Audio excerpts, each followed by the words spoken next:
Hello everyone, my name is Vivek Sharma. आज की इस वीडियो में हम 4 आर्टिकल्स को डिस्कस करेंगे जो आपके यूपीएससी एग्जाम के लिए काफी इंपॉर्टेंट है। पहले आर्टिकल में हम रोड सेफ्टी के बारे में डिस्कस करेंगे।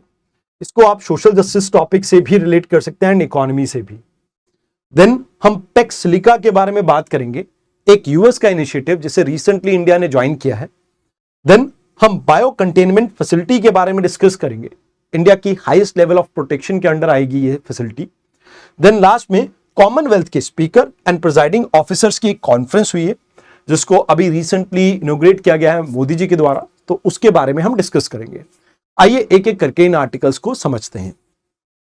देखिए, अगर 2024 की बात की जाए, जिस डाटा को अभी ministry of road and transport and highway ने पब्लिश किया है, तो इसके अकॉर्डिंगली 2023 के मुकाबले एक्सीडेंट्स के नंबर और ज्यादा इंक्रीज हुए हैं एंड ये नंबर 1.73 लाख को भी सरपास कर गया है। मतलब इतनी डेथ्स, लगभग 2 लाख लोग हर साल एक्सीडेंट्स में मर रहे हैं। ये नंबर आपको ये बताता है। लोकल लेवल पे कुछ इंप्रूवमेंट देखने को मिली है गुजरात एंड इवन नागालैंड में भी, बट यहां आपको समझना होगा कि ज्यादातर जो डेथ्स हुई हैं उसमें जो लोग थे वो आपके 18 से 45 साल के एज ग्रुप के थे। तो यहां पे हमने प्रोडक्टिव एज ग्रुप के काफी लोगों को खो दिया है। In addition to this, human error की वजह से, खासकर ओवर स्पीडिंग की वजह से आपको मैक्सिमम डेथ्स देखने को मिलते हैं, यानी 70% आपको डेथ्स देखने को मिलती है।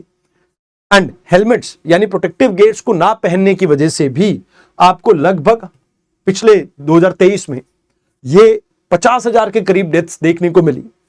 यहां पे यह भी कहा जाता है कि इंजीनियरिंग डिफेक्ट, मतलब हाईवेज के अंदर उन एरियाज के ऊपर फोकस नहीं किया गया जहां पे एक तरह का ब्लैक स्पॉट क्रिएट होता है। मतलब मैक्सिमम एक्सीडेंट्स इन्हीं एरिया में होते हैं बिकॉज जो डिजाइन था रोड का वो ठीक नहीं था। तो कहते हैं कि नेशनल हाईवे और स्टेट हाईवे पे ऐसे जो एक्सीडेंट्स होते हैं उसमें 60% रीजन सिर्फ और सिर्फ इंजीनियरिंग डिजाइन ही है। तो कहीं ना कहीं ये मेजर रीजंस रहे जिसकी वजह से इंडिया के अंदर एक्सीडेंट्स के केसेस इंक्रीज हुए। बट अगर हम इन केसेस को कम कर सके तो ना केवल हम सस्टेनेबल डेवलपमेंट गोल 3.6 जिसमें हम हाफ करने की बात करते हैं रोड डेथ्स को, उसको कहीं ना कहीं अचीव कर पाएंगे, but more over sustainable development goal 11.2 जो बात करता है सस्टेनेबल ट्रांसपोर्टेशन सिस्टम को, हम उसको भी अचीव कर पाएंगे। देन यहां पे ये सोशल जस्टिस को भी प्रमोट करेगा जहां पे vulnerable group pedestrians and cyclist को हम प्रोटेक्ट कर पाएंगे। एंड एडिशनली यहां पे हम 3 से 5% अपनी जीडीपी का नुकसान कम कर पाएंगे। तो यहां गवर्नमेंट ने कुछ इनिशिएटिव भी लिए बट और बेटर करने की यहां पे जरूरत है।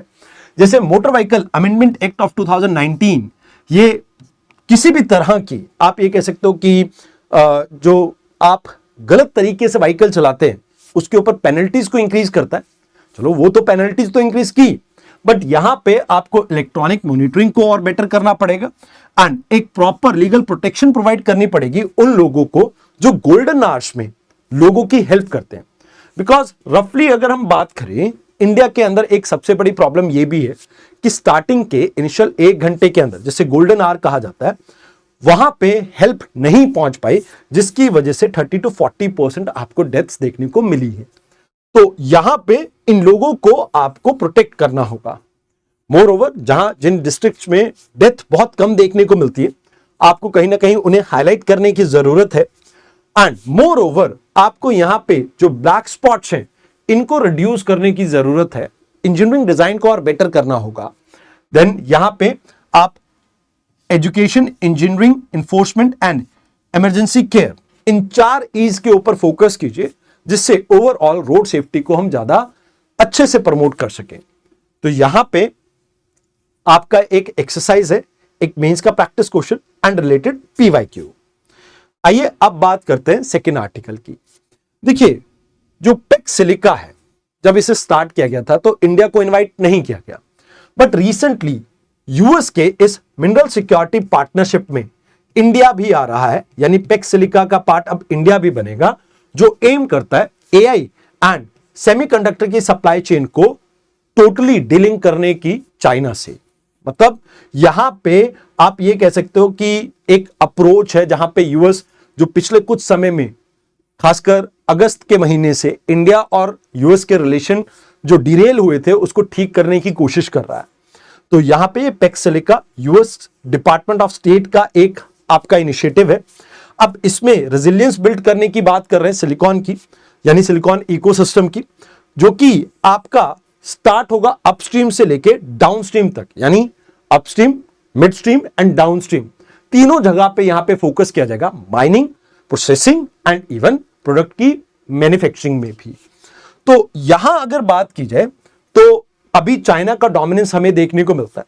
60 to 70% जो रेयर अर्थ मिनरल है इनको चाइना कंट्रोल करता है एंड 90% प्रोसेसिंग सिर्फ और सिर्फ चाइना से होती है, जिसकी वजह से वेस्ट और इंडिया दोनों ही वनरेबल है चाइना की तरफ।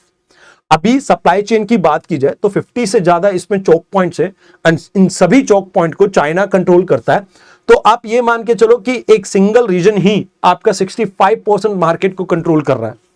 देन यहां पे स्ट्रैटेजिक वनरेबिलिटी है कि भाई एक, खासकर अगर हम बात करें एनवीडिया जैसे जीपीयू की, इसके ऊपर ओवर रिलायंस होगा तो कहीं ना कहीं फ्यूचर में प्रॉब्लम आ सकती है आपकी। तो यहां यह कहा जाता है कि देखिए हमें कहीं ना कहीं ये जो पैक्स सिलिका में एंट्री मिली है तो हाई टेबल की जो सीट है वो हमें मिल चुकी है। अब हमें यहां पर अपनी एडवांस मॉडल एआई के बिल्ड करने में काफी हेल्प मिल सकती है। इसके अलावा एक ऑल्टरनेटिव हब स्टेटस की बात की जाए तो इंडिया यहां पे एक क्रेडिबल ऑल्टरनेटिव हो सकता है चाइना का, जहां पे चाइना प्लस वन स्ट्रैटेजी को हम एक बार फिर से पुश कर सकते हैं, खासकर मैन्युफैक्चरिंग की डाइवर्सिफिकेशन की बात की जाए। देन ये इंडिया के कई इनिशिएटिव जैसे India semiconductor mission and India AI mission, इनसे भी आप ये कह सकते हो कि इसे कॉम्प्लीमेंट करेगा एंड जो कहीं ना कहीं हमारे देश के अंदर R&D के अंदर पैसा इन्वेस्टमेंट लाने का काम करेगा। देन सिक्योरिटी इंटीग्रेशन की बात की जाए तो यहां पे हम जैसे फॉर एग्जांपल जो सेंसिटिव टेक्नोलॉजी है, जैसे लेट्स से डिफेंस है, आपके एरोस्पेस है, हम उसकी भी लीकेजेस को यहां से रोक सकेंगे एंड सिक्योरिटी में अच्छे से इन्वेस्ट कर पाएंगे। तो भारतीय सरकार के कुछ इनिशिएटिव है जैसे इंडिया सेमीकंडक्टर मिशन है। अब इसमें फैब लैब्स को हम इंडिया में इंसेंटिव्स प्रोवाइड कर रहे हैं क्या, ताकि डोमेस्टिकली हम चिप्स को मैन्युफैक्चर कर सके। 30 से ज्यादा क्रिटिकल मिनरल्स को हमने आइडेंटिफाई किया एंड सॉवरन एआई की बात की जाए तो सॉवरन क्लाउड को, यानी हम डोमेस्टिकली इंडिजिनस कंप्यूटिंग कैपेसिटी को हम यहां पे बिल्ड करना चाह रहे हैं। तो इसके ऊपर ये एक्सरसाइज है आपकी एंड एडिशनली ये आपका मेंस का एक क्वेश्चन है एंड इसके ऊपर अगर हम बात करें तो ये आपका पीवाईक्यू है। आइए अब बात करते हैं नेक्स्ट आर्टिकल की। गुजरात की बात करें तो गुजरात भारत की पहली ये ऐसी स्टेट बन गई है जहां पे 4th लेवल की आपकी बायोसेफ्टी एक लैब क्रिएट की गई है। ये लैब में एनिमल और ह्यूमन दोनों तरह के जो पैथोजेंस हैं उनसे डील किया जाएगा। तो ये गांधीनगर गुजरात में होगी और ये लीथल पैथोजन और ज़ूनोटिक डिजीज से डील करेगा, मतलब ऐसी डिजीज जो ह्यूमन से एनिमल में और एनिमल से ह्यूमन में ट्रांसमिट हो सकती है। तो अगर बात की जाए ये हाईएस्ट लेवल ऑफ बायोसेफ्टी है जहां पे हम स्टडी करते हैं हाईली इन्फेक्टियस डिजीज जो कि लाइफ थ्रेटनिंग भी हो सकती है एंड मेजॉरिटी टाइम इनकी कोई वैक्सीन नहीं होती है। तो department of science, department of biotechnology, ministry of science ये इसके साथ डील करेगा। एंड अगर देखा जाए तो environmental protection act of 1986 and rule for manufacturing, use, import, export and storage of hazardous micro organism, genetic engineering organism और cell 1989 के इस रूल के अंडर भी इसको आप कह सकते हो कि एक तरह से हम रेगुलेट करेंगे। तो यहां पे इबोला, मार्बर्ग वायरस, आपका Nipah virus, Crimea Congo haemorrhagic के फीवर जो है, इन सब को भी हो सकता है कि इस लैब के अंदर इंक्लूड किया जाए। अब बात आती है कि भाई इस लैब की जरूरत क्या है और क्या इसके मेजर फीचर्स रहेंगे।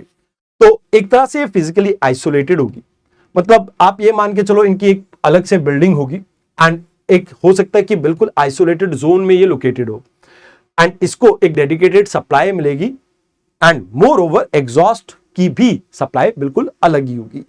तो पूरी तरह से आप ये कह सकते हो कि इसकी वैक्यूम लाइनिंग की जाएगी एंड यहां पे पर्सनल प्रोटेक्टिव इक्विपमेंट्स को यूज किया जाएगा, जहां पे हम पॉजिटिव प्रेशर जो वेयर होता है जैसे स्पेस सूट्स होते हैं वैसे डेडिकेटेड हम पीपीई किट्स को यहां पे यूज करेंगे and in addition to this यहां पे डीकंटेनमेंट के लिए भी एंट्री एग्जिट के मल्टीपल लेवल रहेंगे, जिसमें केमिकल शावर या एयरलॉक जो आपके प्रेशराइजेशन होता है, एंड जैसे वेस्ट जो है चाहे आपका लिक्विड हो या सॉलिड हो, उसको स्टरलाइज करके या उसको आप कह सकते हैं इंसिनरेट किया जाएगा। मोर ओवर यहां पे high efficiency particulate air filter को यूज किया जाएगा इनटेक और इवन एग्जॉस्ट के लिए भी। तो यहां पे हम कोशिश ये कर रहे हैं कि भाई जो एनिमल से ह्यूमंस में बीमारी फैलती है उनको स्टडी किया जा सके, एंड इनके लिए डोमेस्टिकली कुछ मेडिसिन वगैरह क्रिएट करने के लिए हम डाटा कलेक्ट कर सके। तो इसके ऊपर एक प्रैक्टिस क्वेश्चन होगा आपका प्रीलिम्स का, और ये आपकी एक्सरसाइज। अब बात करते हैं कॉमनवेल्थ की। कॉमनवेल्थ क्या है? जो ब्रिटिश एम्पायर के पहले पार्ट थे। तो अभी 28th कॉन्फ्रेंस जो कि स्पीकर और प्रिजाइडिंग ऑफिसर से रिलेटेड है, इसको इनॉग्रेट किया है हमारे प्रधानमंत्री ने, जो कि ओल्ड पार्लियामेंट बिल्डिंग के अंदर अभी शुरू होने वाली कॉन्फ्रेंस।